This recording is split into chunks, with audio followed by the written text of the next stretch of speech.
Սիրելի համախոհներ, նախ ողջունում եմ ձեզ եւ ուզում եմ էլի կրկին ու կրկին շնորհակալություն հայտնել այս դժվար ժամանակներում ձեր հաստատակամության համար։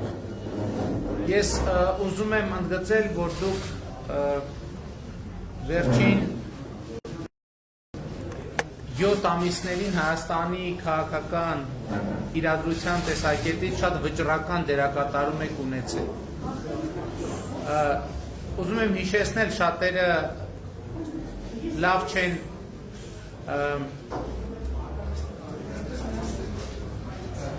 կարողանում ճշգրիտ գնահատել, թե ինչպես պատահեց, որ վերջին 7 ամիսներին Հայաստանի կառավարությունը կանգուն մնաց նոյեմբերի 9-ի իրադարձություններից հետո։ Ես ուզում եմ հիշեցնել, առաջինը նոյեմբերի 9-ի հայտարարությունից եւ նոյեմբերի 10-ի իրադարձություններից հետո նախ համացանցում հայտնվեցին առաջնագծում կանգնած զինվորների տեսանյութերը, որտեղ նրանք կոնկրետ քաղաքական դիրքորոշում էին արտահայտում, որից հետո Հայաստանի քաղաքացիները ընդդիմության գործողություններին ի պատասխան սկսեցին ինքնաբուխ հայտարարություններ անել լրատվամիջոցների հետ զրույցներում։ Եվ ես ուզում եմ հիշեցնել, որ ապարանում տեղի ունեցած, ես չգիտեմ դա ոնց էր ստացվել ճիշտն ասած, երևի դուք ավելի լավ գիտեք, լրատվամիջոցների ներկայացուցիչները երբ որ եկել էին ապարանում այս տարածաշրջանում քաղաքացիները հարցազրույցներ էին տալիս եւ գնահատականներ էին տալիս քաղաքական իրադրությանը եւ շատ հետաքրքիր էր, որ հենց այդ գնահատականները շատ կոնկրետ ազդեցություն ունեցան մեր քաղաքական գործընթացների վրա։ Եվ ուզում եմ ասել, որ այդ դրվագները նաեւ հեղափոխության հաղթանակի շատ կոնկրետ վկայություն էին, որովհետեւ սա այն դեպքն էր, երբ քաղաքացու դիրքորոշումը շատ ավելի բան էր որոշում, քան քաղաքական էլիտայի դիրքորոշումը։ Եվ ես հույս ունեմ, որ առաջիկա ընտրություններին Հայաստանի Հանրապետության քաղաքացին իր իշխանությունը կվերահաստատի։ Հունիսի 20-ին Հայաստանի Հանրապետության քաղաքացին պետք է հաղթի։ Եվ չափազանցած չեմ լինի ասել, որ այդ հաղթանակի նախ հաղթանակը բոլոր դեպքերում է տեղի ունենալու, որովհետև Հայաստանի Հանրապետության քաղաքացու քվեն ամեն մի քվեն տեղ է հասնելու։ Ես կարծում եմ ոչ մեկ որևէ կասկած չունի, որ Հայաստանի այսօրվա իշխանությունը, ինչպես ընդդիմադիրներն են ասում, չունի ընտրակեղծարարի բարոյական նկարագիր։ Եվ իդեպ ես ասեմ, որ այս ընտրությունները շատ լավ առիթ են, որպեսզի Հայաստանի Հանրապետության քաղաքացին քաղաքացիական վրեժ լուծի 96 թվից հետո տեղի ունեցած բոլոր կեղծված ընտրությունների համար, որովհետև այդ ընտրություններում քաղաքացու ձայնը խլվել է եւ այդ քաղաքացու ձայնը խլած բոլոր գործող անձինք ըստ էության մասնակցում են այս ընտրություններին։ Եվ ընդհակառակը քաղաքացին պետք է վերահաստատի իր իշխանությունը եւ այդ իշխանությունը վերահաստատելու համար անհրաժեշտ է, շատերը հարցնում են ոնց անենք, որ ընտրություններից հետո հայտնվենք կայուն իրավիճակում։ Դրա համար անհրաժեշտ է, որ քաղաքացիական պայմանագիր կուսակցությունը ստանա ընտրողների ձայների 60%-ը։ Եվ ես հույս ունեմ, որ Հայաստանի Հանրապետության քաղաքացին կկայացնի այդ որոշումը։ Իհարկե, կամքը նրանն է, ընտրության ազատությունը երաշխավորված է եւ քաղաքացին իրոք պետք է կատարի ընտրություն։ Սա շատ բարդ ընտրություն է եւ սա ըստ էության պիտի գնահատական լինի նաեւ երրորդ հանրապետության ողջ պատմությանը, որովհետեւ ըստ էության երրորդ հանրապետության բոլոր ղեկավարները մասնակցում են այսօրվա ընտրություններին։ Ուղղակի երեքը ուղղակի, մեկը անուղղակի։ Ես ուզում եմ ձեր ուշադրությունը հրավիրել եւս մի փաստի վրա։ Արդեն մի քանի օր ես Ղարաբաղի հարցի հակամարտության պատմության վերաբերյալ տալիս եմ գնահատականներ եւ հրապարակում եմ փաստեր։ Եվ ուշադրություն դարձրեք, որ առայժմ որևէ բովանդակային հակադարձում դրան չի եղել։ Որովհետեւ շատ կարեւոր է հասկանալ, երբ որ ինչ որ մի պրոբլեմ հասնում է պիկին, ասենք ինչ որ մի հիվանդություն հասնում է այն կետին, որ արդեն հնարավոր չէ նրա գոյությունը շղթել, դա մի օրում չի տեղի ունենում։ Դա տեղի է ունենում որոշակի ժամանակահատվածում։ Եվ ես ուզում եմ ընդգծել, որ այո, շատ կարևոր է ընդհանրապես այդ բանակցային փաթեթները Ղարաբաղի հարցի իրանք ընդամենը մի քանի էջ են։ Այնպես չի, որ ծավալուն հատորներ կան։ Բայց այդ մի քանի էջերի եւ այդ պատմության մեջ այնքան նրբություններ կան, որ շատ կարեւոր է, որ քաղաքացին այդ նրբությունները արձանագրի։ Եվ ես ակնկալում եմ, որ Հայաստանի բոլոր նախկին ղեկավարները պետք է արձագանքեն դրան։ Եվ ես հույս ունեմ, ոչ թե հույս ունեմ, ընտրությունների նախորդ օրը տեղի է ունենալու բանավեճ։ Եվ եթե միջև այդ բանավեճը նույնիսկ չպատասխանեն, այդ բանավեճի ժամանակ նրանք ստիպված են լինելու պատասխանել այդ հարցադրումներին։ Այո, ես եւ Ռոբերտ Քոչարյանին եւ Լևոն Տեր-Պետրոսյանին սպասում եմ հունիսի 18-ին կայանալիք ուղիղ եթերում բանավեճի։ Եվ այդ բանավեճի ժամանակ ամենալավը կերևա, որովհետև շատ հեշտ է փակ դահլիճներում խոսել, տղամարդլամիշ լինել, կգաք դեմ դիմաց կկանգնենք եւ կխոսենք։ Եվ բացատրություն կտակ, թե 97 թվին, 98 թվին, այո, Ռոբերտ Քոչարյան պետքա բացատրություն տա 98 թվին, 97-98 թվականին Ղարաբաղը ինչի է բանակցային գործընթացից դուրս թողել։ Ու այստեղից սկսվել է ժողովուրդ, ես այս նրբությունները, ես շատ եմ մեկ նրբությունները իհայտ վերում, շատ կարևոր է, որ դուք ըմբռնեք։ Ինչ նշանակում Ղարաբաղը բանակցային գործընթացից դուրս թողնել։ Բանակցային գործընթացից դուրս թողնել նշանակում է Ղարաբաղի հարցը դարձնել տարածքային վեճ Հայաստանի եւ Ադրբեջանի միջեւ։ Սրանից հետո է, որ եթե գալիս է տրամաբանությունը, որ եթե տարածք եք ուզում, այսինքն եթե դառնում է տարածքային վեճ, զարգանում է տրամաբանություն, բայց եթե տարածք եք ուզում, ուրեմն տարածք պետք է տաք։ Որտեղ որտեղ է լսված, որ մեկը տարածք տա եւ տարածք չստանա։ Այդտեղից է իհայտ գալիս Մեղրին Ադրբեջանին հանձնելու դավադիր եւ դավաճանական ծրագիր։ Դավադիր եւ դավաճանական ծրագիր։ Եվ այդ ծրագիրը Ռոբերտ Քոչարյանն է դավադիր եւ դավաճանական կերպով տարել Հայաստանի անվտանգության խորհրդի նիստում քննարկել։ Այդ նիստին ներկա մարդկանց վկայությունների վրա է հիմնված է ասած։ Այս փաստը արձանագրված է Կարեն Դեմիրճյանի այրու Տիկին Ռիմա Դեմիրճյանի հուշերում եւ այդ փաստը վկայում է պաշտպանության գործող նախարար Վաղարշակ Հարությունյանը, որը այն ժամանակ էլ է եղել պաշտպանության նախարար։ Սրանից հետո է, որ ծագել է Ստամբուլի գագաթաժողով, որով արձանագրվել է, որ Ղարաբաղի հարցը պիտի լուծվի Ադրբեջանի տարածքային ամբողջականության շրջանակներում։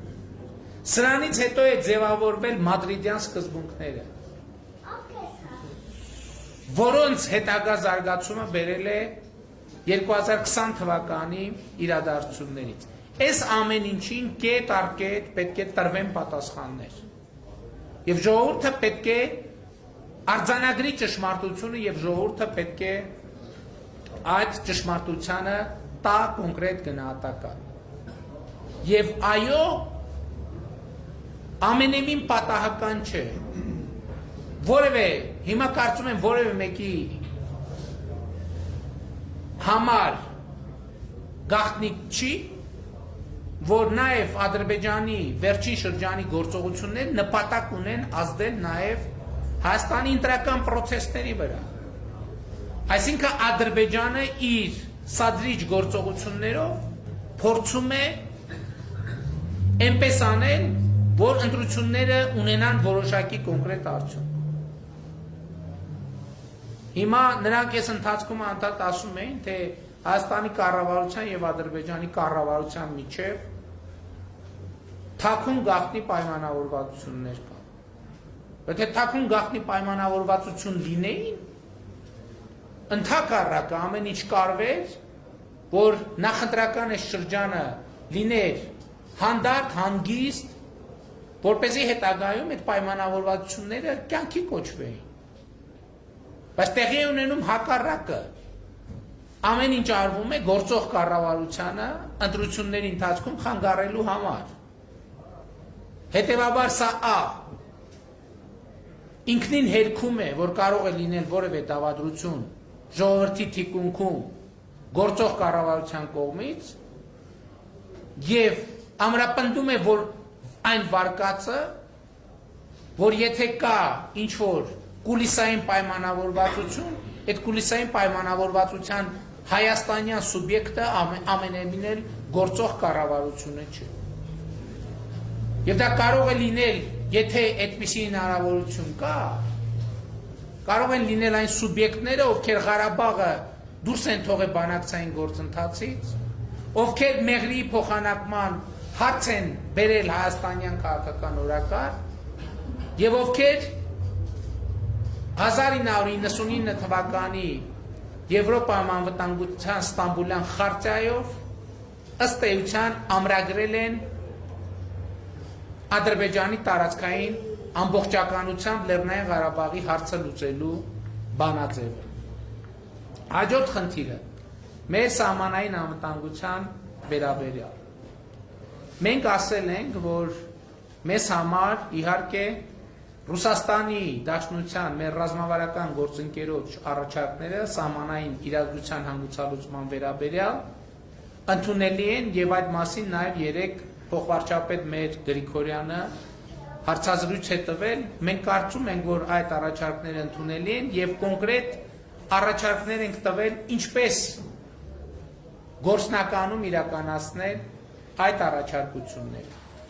Մեզ համար ընդունելի են նաեւ ԵԱԿ Մինսկի խմբի համանախագահության առաջարկները, Ռուսաստանը նույնպես համանախագահ երկիր է եւ փաստորեն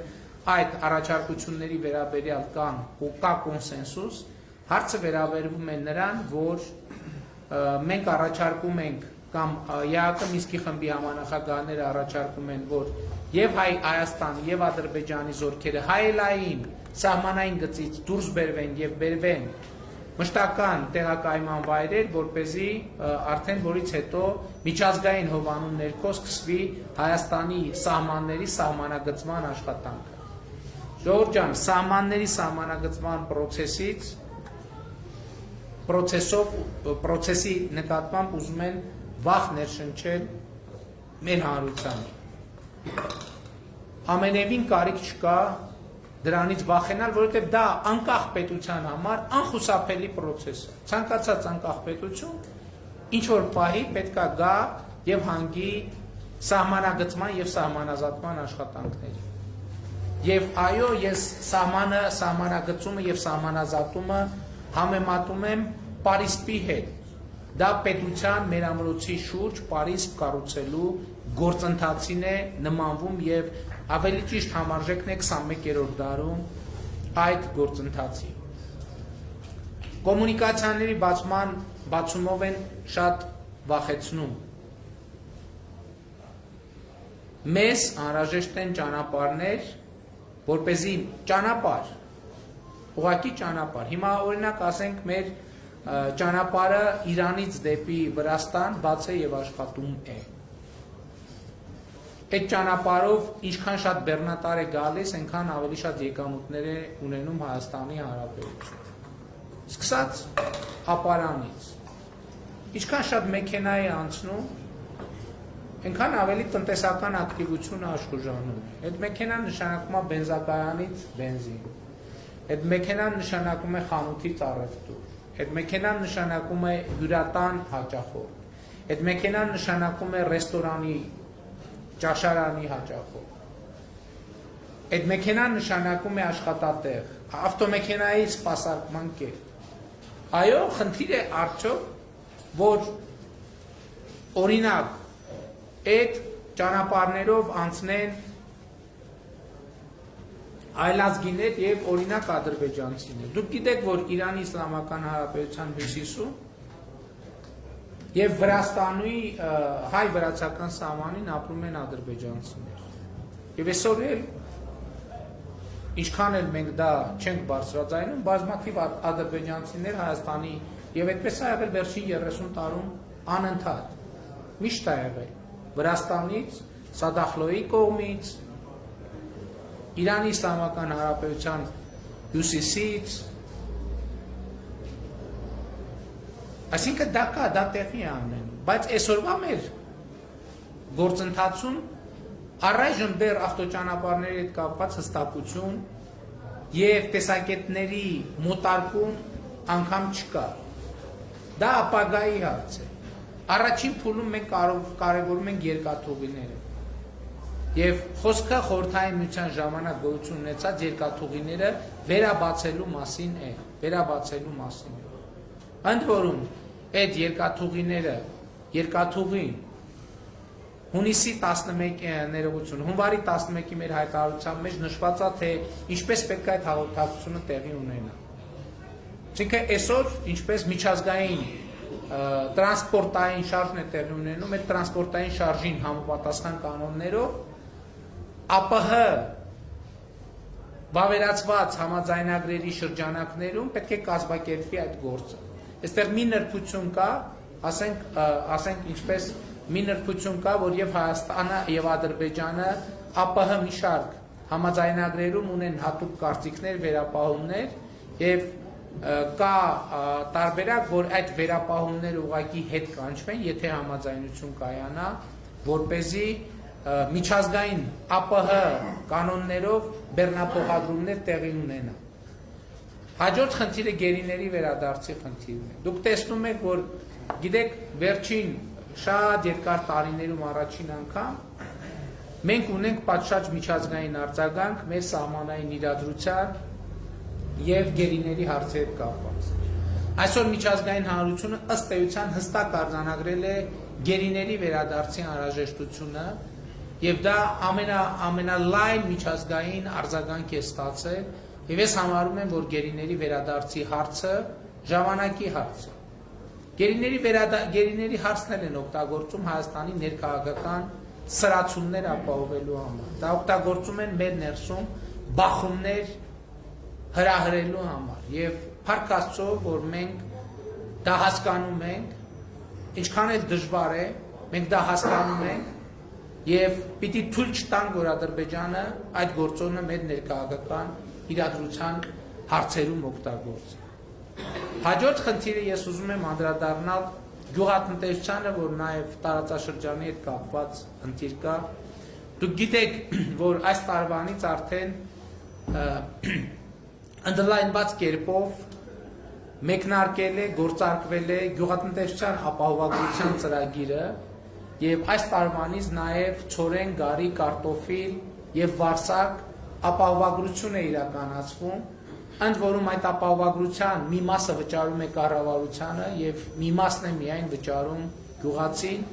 եւ գիտեք ինչ այս ապահովագրությունը շատ կարեւոր է եւ ես ուզում եմ ձեր ուշադրությունը հրավիրել գործում է չեմ ասում ապահովագրությունը ուզում եմ հրավիրել ձեր ուշադրությունը այս հնարավորության վրա որովհետեւ եթե նախկինում ուղակի կարկտահարության դեպքերի կամ ցրտահարության կամ կարկտահարության կամ հրդեհի դեպքերի հետ կապված կառավարությունը միշտ սիմվոլիկ օգնություն աջակցություն է ցուցաբերել ապահովագրության համակարգը ըստ էության հնարավորություն է տալիս որ գյուղացու հնարավոր վնասները ռեալ եւ իրական փոխհատուցվի եւ ես ուզում եմ կոչ եմ անում որ մեր քաղաքացիները գյուղացիները չնայած այս տարի արդեն ցրտահարության սեզոնը անցել է բայց ամեն դեպքում դեռ հնարավորություն կա կարկտահարության հրդեհից ապահովագրություն իրականացնել եւ գյուղատնտեսության ոլորտում սա կարևորագույն բարեփոխումներից մեկն է։ Գյուղատնտեսության ոլորտում մենք նաեւ մեկ այլ առաջարկ ունենք, ընդ որում որը մենք մյուս սեզոնից արդեն դե յուրե նաեւ կգործարկենք, այդ առաջարկը հետեւյալն է։ Բոլոր այն գյուղացիական տնտեսությունները, ովքեր կանցնեն կաթիլային ոռոգման առաջիկա 5 տարվա ընթացքում ամբողջությամբ կազատվեն ջրի ոռոգման ջրի վարձից։ Այսինքն մենք քաղաքացիներին կոչ ենք անում, որպեսզի նրանք իրենց տնտեսություններում ունենան ոռոգման համակարգ, կաթիլային ոռոգման համակարգ եւ այդ պարագայում առաջիկա 5 տարվա ընթացքում ընդհանրապես ոռոգման ջրի գումար չեն վճարի։ Սա շատ կարևոր բարեփոխում է եւ առաջարկ է եւ մենք անպայման ուզում ենք որ այդ ոլորտում լուրջ ներդրումներ ունենանք, որովհետեւ Հայաստանի Հանրապետությունում մեր մեծագույն խնդիրը այն է, որ ոռոգման ջուրը հասանելի լինի մոտավորապես այնքան եւ դեռ մի բան էլ ավելի, ինչքան էլեկտրական հոսանքն է Հայաստանի Հանրապետության տարածքում հասանելի։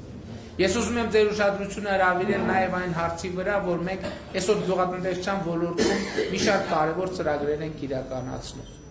Մենք խելացի անասնագոմերի ծրագրերն ենք իրականացնում, ինչը հնարավորություն է տալիս նաև, որ ոչ միայն մենք աջակցում ենք, այլև եթե գյուղացիները իրենց միջոցներով իրականացնում են խելացի անասնագոմի կառուցում, կառավարության ընթացակարգերով նախատեսված ձևով, ապա մենք արդյունքում նրանց որոշակի գումար վերադարձնում ենք, իրենց ծախսած գումարը վերադարձնում ենք։ Եվ գիտեք, ամեն տարի մենք ճգնաժամ ենք ունենում կաթի գների հետ կապված, որովհետև կաթի գները մայիսից հատկապես սկսած անկում են ապրում եւ դա մեր գյուղացիական տնտեսությունների համար լուրջ խնդրեմ է։ Ես ձեզ ուզում եմ ասել, որ եթե օրինակ խելացի անասնագոմերում արտադրված կաթը գնի մեծ տատանումներ չի ունենում։ Ինչու, որովհետև խելացի անասնագոմերը կահավորված են լինում այնպիսի սարքավորումներով, որ հնարավորություն է տալիս, որ կաթը կտվում է համապատասխան սարքավորումներով եւ կաթը պլյուս 4 աստիճանի մեջ հերմետիկ պահվում է եւ դա ինքը շուկայական բոլորովին ուրիշ արժեք ունի, որովհետեւ դա արդեն արտադրական հումք է եւ մասնագետները ինձ հավաստիացրել են, որ այս ճանապարհով արտադրած կաթի գինը որևէ սեզոնին 190 դրամից պակաս չի լինի։ Այսինքն ըստ էության այո, բայց հասկանալի է, որ այս նշաձողին հասնելու համար հարկավոր է որոշակի ներդրումներ։ Դրա համար կառավարությունը ծրագրերը խթանում է եւ երբ որ քաղաքացին ներդրում է անում խելացի անասնագոմի համար, սահմանամերձ շրջաններում միջև 70%, ոչ սահմանամերձ շրջաններում 30-ից 50% ծախսված գումարի 30-ից 50%-ը մենք վերադարձնում ենք ուրեմն տնտեսվարողին գյուղացիական տնտեսությամբ զբաղվող։ Հաջորդ ծրագիրը տոհմային անասնաբուծության ծրագիրն է, որտեղ ոչխարաբուծության եւ խոշոր եղջերավոր անասունների տոհմական բուծման ծրագիրն ենք իրականացնում, որը նույնպես կարևոր ծրագիր է եւ այստեղ բոլոր ծրագրերում մի շատ կարևոր կոմպոնենտ կա։ Ուսուցման կոմպոնենտը, դա ինչի է կարևոր, որպեսզի մեր քաղաքացիները, մեր գյուղացիները տեղեկանան այն նոր տեխնոլոգիաների մասին, որոնք ժամանակակից աշխարհում գոյություն ունեն։ Իհարկե ավանդական անասնապահությունը շատ կարևոր է, բայց այդ գիտելիքի վրա պետք է միշտ ավելացնել, որովհետև աշխարհը փոխվում է, գյուղատնտեսությունը փոխվում է, անասնապահությունը փոխվում է։ Եվ ահա այս ծրագրերով մենք ինչ ենք մտածում։ Մենք մտածում ենք, որ պետք է կարողանանք այնպիսի զարգացման տեմպ ապահովել, որ գյուղատնտեսությամբ զբաղվելը չլինի չարչարանք։ Ցավոք սրտի այսօր մեր խնդիրն ինչ է, գյուղատնտեսությամբ զբաղվելը չարչարանքը շատ փոքր արդյունքով։ Մենք ուզում ենք, որ գյուղատնտեսությամբ զբաղվելը չլինի չարչարանք։ Եվ աշխարհը ըստ էության այսօր արդեն այդ հնարավորությունները ստեղծել է։ Մեր գյուղացին կամ ցրտահարությունից է դժում, կամ կարկուտից է դժում, կամ բերքի պակասից է դժում, կամ բերքի ավելցուկից է դժում։ Այսինքն բերքը քիչ է, մենք բան ենք անում, նեղվում ենք, որ բերք չկա։ Բերքը շատ է, այդ բերքի գին այնքան ընկնում է, որ ժողովուրդը ասում է, այս ինչ եղավ, այնքան բերք կա, ջրի գին է դարել բերքը, բա այս ինչ եղավ։ Այսինքն հասկանում եք, մենք մի ցիկլի մեջ ենք, որ բոլոր տարբերակներում լավ չի մեզ համար։ Եվ հետևաբար գյուղատնտեսությունը պետք է ինքը իր ամբողջ կառուցվածքով փոխվի։ Ժամանակակից ինտենսիվ գյուղատնտեսությունը այնպեսին է, որ գյուղացին ոչ թե մտածում ասում է, տենանք գա սեպտեմբերը, հոկտեմբերը տենանք ինչքան բերք է ալնում, այլ պլանավորում է ինչքան բերք ինքը պետք է ստանա։ Ճշգրիտ պլանավորում է, թե ինքը ինչքան բերք պիտի ստանա։ Ինտենսիվ այգիները կարկուտի, ցրտահարության հետ կապված որևէ խնդիր չունի։ Եվ ես ուրիշ բան եմ ուզում ասել։ Ինտենսիվ գյուղատնտեսության մեջ այսօր աշխատող գյուղատնտեսները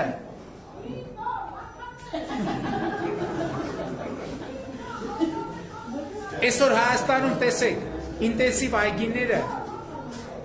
ինտենսիվ այգիները Եվրոպայից են Հայաստան մասնագետներ հրավիրում։ Դեպքեր կան, որ մեկ օրվա աշխատանքի համար վճարում են 1000 եվրո։ Այսինքն օրինակ Իտալիայից մասնագետը գալիս է 2 օր, պատտվում է, խորհուրդներ է տալիս, կոնկրետ բաներ է նշանակում, բուժումներ եւ այլն, պարտանյութի օգտագործման, ու ստանում է մի օրվա համար 1000 եվրո։ Սա շատ կարևոր է, ինչի համար եմ ասում։ Եթե այդ տնտեսությունը 2 օրվա համար 1000 եվրոյի վիճակի է տալ արտասահմանից եկած մասնագետին, պատկերացրեք ինքը ինչքան շրջանառություն է կարողանում ապահովել։ Եվ մենք այսօր մեր երիտասարդությանը պետք է ուշադրություն հրավիրենք այս ուղղության վրա, որտեղ այն նույն հողերը, որ մենք մշակում ենք, նախ Հայաստանի Հանրապետության գյուղատնտեսական հողերի ուղիղ կեսը չի մշակում։ Չի մշակում, որովհետև չկա բանաձև, թե ինչպես այդ գյուղատնտեսությունը դարձնել շահութաբեր։ Այսօր մենք այդ բանաձևերը գտել ենք։ Եվ այսօր այդ բանաձևերը մենք առաջարկում ենք մեր գյուղացիներին։ Եվ ամենակարևորը մենք պետք է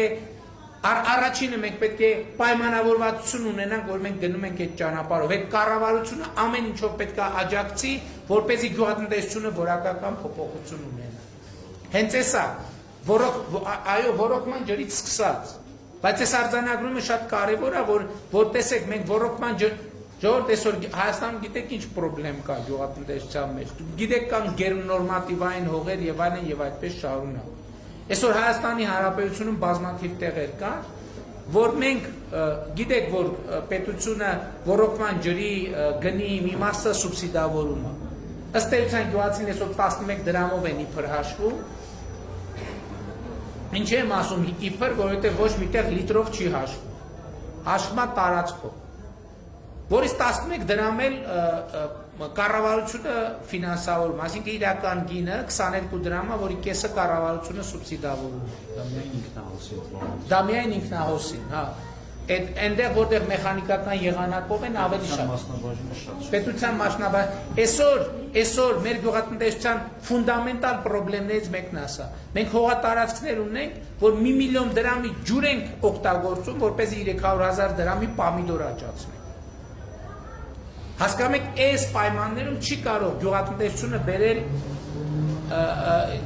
բերել մարդկանց հարստացման։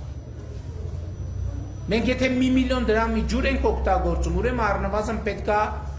այդտեղ աճեցնենք 5-6 միլիոն դրամի ապրանք։ Դա նշանակում է այդտեղում պամիդոր պետք է չլինի, այլ պետք է լինի ինչ-որ ուրիշ բանի այգի։ Բարձրարժեք ինչ-որ բան։ Ես դες մի այսպիսի զգայուն թեմա էլ կա, մենք Հայաստանի Հանրապետությունում սկսում ենք արտադրական կանեփի արտադրությունը։ Այս շատ կարևոր ծրագիր է, որովհետև այո, այն տարածքներում, որտեղ մենք 1 միլիոն դրամի ջուր ենք օգտագործում, որպեսզի 300,000 դրամի պամիդոր աճացնենք, այսինքն մենք այդտեղ գյուղատնտեսությամբ զբաղվելով այդ գեննորմատիվային հողերի մասին է խոսքը։ Ասենք ենթադրենք հեկտար վնաս ենք կրում եւ շահույթ չենք ստանում։ Եվ մենք արտադրական կանեփի արտադրությունն ենք սկսում Հայաստանի Հանրապետությունում, որպեսզի մի քառակուսի մետր հողի վրա աճեցված արտադրանքը իր գնի մեջ 5, 6, 7, 8, 9, 10 անգամ ավելի շատ լինի։ Հիմա ես ուզում եմ անդրադառնամ ընտրություններին։ Ժողովուրդ ջան, այս ընտրություններում որոշվում է Հայաստանի ապագա ճակատագիրը։ Շատ դժվար է բոլորիս։ Մենք շատ լուրջ հարցեր ունենք լուծելու։ Բազմաթիվ հարցեր են կուտակվել, որը պետք է լուծվի։ Մենք շատ լուրջ մարտահրավերներ ունենք։ Այդ մարտահրավերներից առաջինը անվտանգությունն է, բանակն է, զինված ուժերն է։ Իմիջայլոց ես ուզում եմ զինված ուժերի մասին խոսել։ Այդ զինված ուժերի բազմաթիվ խնդիրների մասին ես խոսել եմ։ Երկար տարիներ մեր բանակը եւ զինված ուժերը քաղաքականացված է եղել եւ քաղաքականության մեջ ներգրավված է եղել եւ դա դարձել է զինված ուժերի ամենամեծ խնդիրներից մեկը։ Եվ ցավոք սրտի միջև բոլորովին վերջերս մարդիկ կային, որ զինված ուժերը փորձում են քաղաքական գործընթացների մեջ ներառել։ Բանակը ինչ գործ ունի քաղաքականության մեջ։ Եվ ես այսօր հստակ ասում եմ, որ բանակը ընդհանրապես քաղաքականության հետ որևէ գործ պիտի չունենա։ Սպան քաղաքականացված եղավ, դա ամենամեծ խնդիրն է երկրի համար։ Եվ մենք այսօր կանգնած ենք նաև զինված ուժերի բարեփոխումների լրջագույն մարտահրավերի առաջ։ Այսօր այս ընտրությունները պետքա ցույց տան, որ արտաքին են ուժը, որ ուզում է Հայաստանի քաղաքացուն ընտրություն պարտադրի, ըստ էության ինչ է նշանակում այս ամեն ինչը։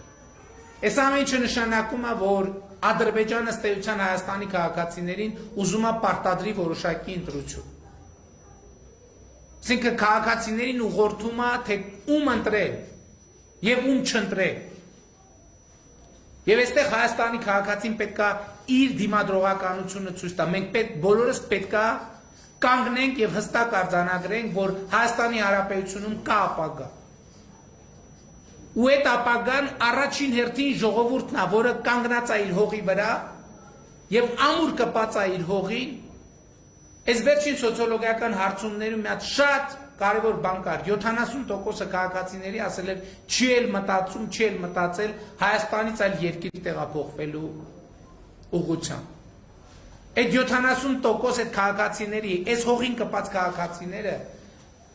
ես հույս ունեմ, որ գնալու են հունիսի 20-ին ընտրական տեղամաս եւ քվեարկելու են քաղաքացիական պայմանագիր կուսակցության օգտին, որովհետեւ մենք այս ճանապարհը իրարից սկսել ենք, մենք ճանապարհից ետ դառնալ չկա։ Մենք Հայաստանը պիտի հասցնենք դեպի ազատ եւ երջանիկ ապագա։ Մենք իրար հետ պիտի կանգնենք, ասենք Հայաստանում ապագա կա ապագա, էսա լինելու քվեարկությունը։ Սրա մասին է լինելու քվեարկությունը։ Եվ այսօր գիտեմ դուք մեզ շատ քննադատում եք նրա համար, ասում եք սրան ինչի չդատեցիք, նրան ինչի չդատեցիք, նրան ինչի չդատեցիք։ Ճիշտ եք ասում։ Դրա համար կան օբյեկտիվ եւ սուբյեկտիվ պատճառներ, բայց ես ուզում եմ մի բան ասեմ։ Նրանց ում մենք չենք դատել։ Դուք համարում եք, որ պետք է դատեք, դուք ինքներդ կարող եք դատել 2021 թվականի հունիսի 20-ին։ Գնալով ընտրական տեղամաս եւ ձայն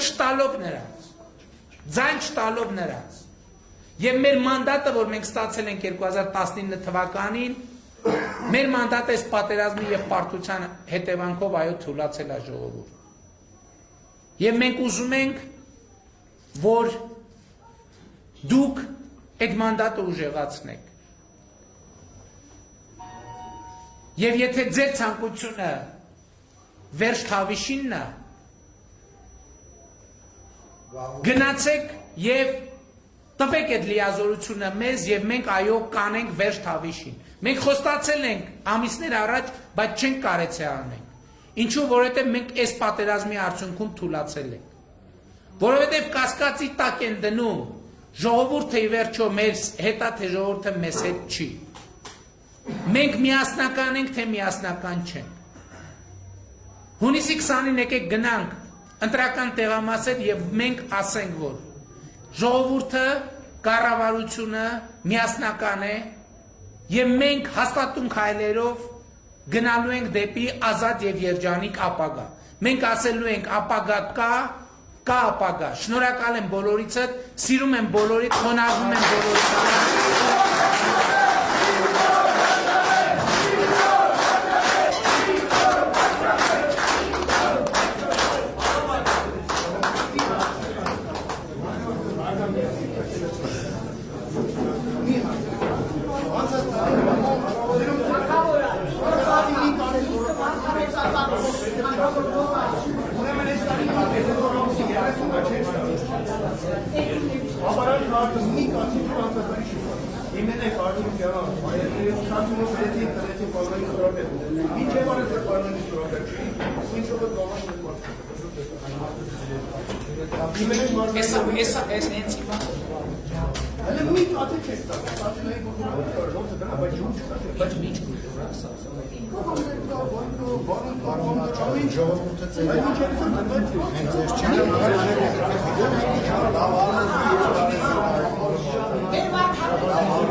Այստեղ չի,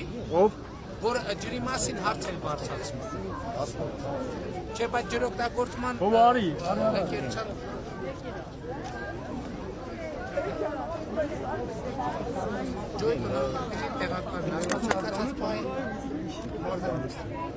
ցանկացած բան կարող ջուրը տա։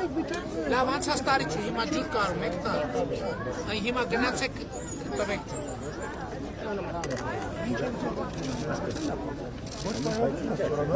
Եղբայր ասում է ջուրը տալ, ցանկացած բան կարան տա։ Գնացեք դուծեք տա։